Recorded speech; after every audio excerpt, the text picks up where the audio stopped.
Veg का block पर reaction कितना है। बच्चों हमारे पास में एक क्वेश्चन है जिसमें एक वेज है यानी कि वुडन पार्ट है जिस पर एक ब्लॉक को रखा हुआ है और ये ब्लॉक जो है वो नीचे की तरफ स्लाइड कर सकता है। तो इसको स्लाइडिंग को अवॉइड करने के लिए एक हॉरिजॉन्टल फोर्स अप्लाई किया गया है जिससे ये वेज पर रखा हुआ ब्लॉक नीचे की तरफ न जाए। हमको फाइंड करना है कि ब्लॉक पर वेज कितना रिएक्शन अप्लाई कर रहा है। पूरा क्वेश्चन एक बार जरा ध्यान से देखें। A block of the mass small m is placed on a smooth wedge which is making an angle of theta with the horizontal, है कि नहीं। The whole system is accelerated horizontally so that the block does not slip on the veg.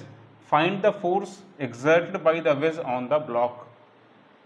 Solve कैसे करेंगे बच्चों, ध्यान से देखो। ये जो ब्लॉक है ये सरक रहा था, इसको सरकने से रोकने के लिए क्या किया हमने, एक एक्सेलरेटिंग फोर्स अप्लाई किया। इसको हम लोग खींच रहे हैं जिससे ये नीचे ना जाए।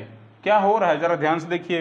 पहले यहाँ पर आप बेसिकली यहाँ पर आप ध्यान से देखोगे तो आप कह पाओगे ये जो वेट है ब्लॉक का ये दो पार्ट में रिजोल्यूट हो रहा है। ब्लॉक का जो वेट है वो दो पार्ट में रिजोल्यूट हो रहा है। एक तो इस वेज के परपेंडिकुलर प्लेन के इस तरफ ऐसे आ रहा है। देखो ध्यान से, ये एंगल थीटा है तो ये भी एंगल थीटा ही होगा, है कि नहीं।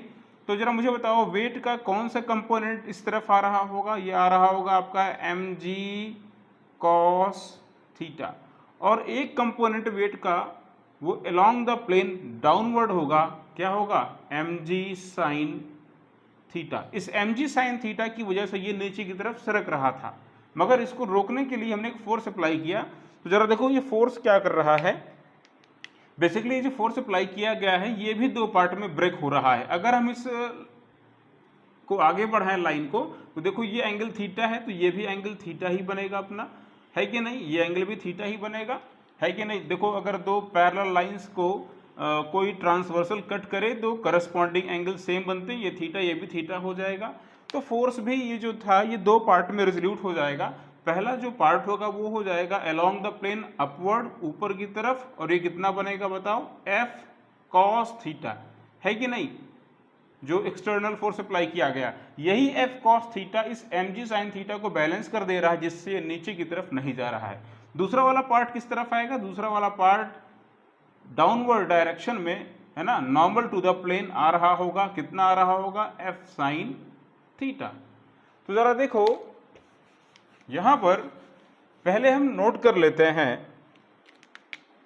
कि कौन सा फोर्स किससे बैलेंस हुआ। mg sine theta F cos theta से बैलेंस हो चुका है, आप कह सकते हैं, है कि नहीं।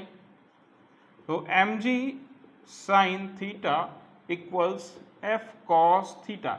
यहां से आपको एफ कॉस थीटा की वैल्यू मिल जाती है। बताओ क्या मिलेगी, सॉरी, यहां से आपको एफ की वैल्यू मिल जाती है। एफ इक्वल्स हो जाएगा आपका mg sine theta upon cos theta यानी कि mg tan थीटा। इसको आप ऐसे ही नोट कर लें, अभी आगे काम आएगा।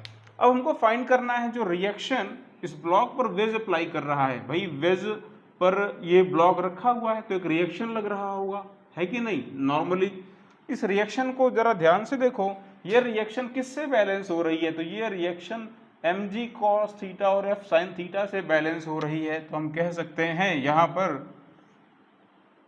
Reaction of the wedge on the block R equals f sin theta plus mg cos theta.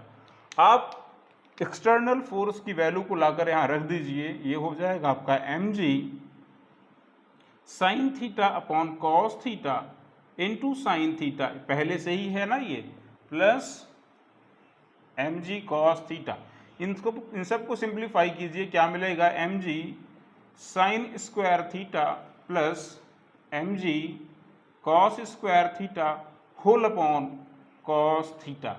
आप इसमें से mg कॉमन कर लें, sine square theta plus cos square theta within bracket, यानी इसकी वैल्यू हो जाएगी 1। हमारा आंसर हो जाएगा mg अपॉन कॉस थीटा। यही रिएक्शन वेज इस ब्लॉक पर लगा रहा होगा perpendicular to the plane of the wedge. Thank you.